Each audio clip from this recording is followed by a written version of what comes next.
Investigasyon ng privatization sa NAIA dapat ding tutukan ng pamahalaan gaya ng pagtutok sa investigasyon sa magkatiwalian sa flood control project ayon sa ilang mga manggagawa. Ang kasama natin sa balitang yan si Radyoman Chiel Emprido. RMN Live Report! Radyoman Angel, Radyoman True, binigyang din na ng ilang manggagawa ng Ninoy Aquino International Airport sa pamahalaan na dapat ay hindi lang katiwalian sa flood control ang tinututukan nila.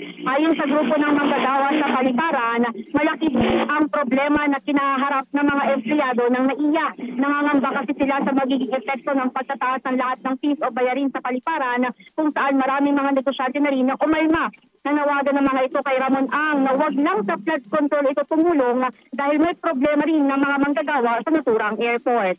Hiling namin kay Pangulong BBM, imbestigahan itong mabuti gaya ng ginawa niya sa flood control. At habang pinaiimbestigahan, suspindihin ng implementasyon. Hindi kay Ramon Ang, nangako ka na sosolving mo yung flood control na walang gastos ng gobyerno, bakit dito hindi mo rin gawin yan? Pagkaraniwang tao rin ang makikinabang dito eh. Ba't tinaasan mo yung renta? Di ba? Ang aming madiin na pagtutol sa ginawang PPP agreement dahil nagtaasan na lahat ang mga renta sa loob at paligid ng Paliparan.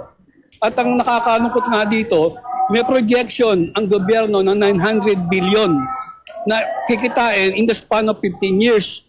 Ang tanong namin, saan manggagaling yan? Saan kukunin yan? Diba? Dapat may transparency. Paano kayo nag-arrive sa ganyang figures? Ito ba, sa pantahangan namin, kaya tinaasan ng mga upa, ay doon kukunin. So, apektado ang lahat, ang mga mananakay. Hindi lang ang mga gumagamit ng airport ang apektado rito, buong sambayanang Pilipino, mula Batanes hanggang Sulu.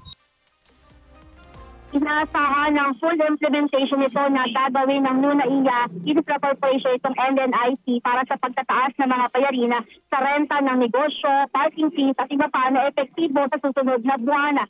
Sigaw ng grupo, dapat gawin ng gobyerno ang kanilang tungkulin para sa serbisyo sa publiko at hindi sa negosyo. Kanina nang simula ng nasa 200 mga manggagawa ng Paliparan ng kilos protesta malapit sa NAIA Terminal 3 para sa kanilang panawagan na suspensyon sa pagsasapribado sa Ninoy Aquino International Airport.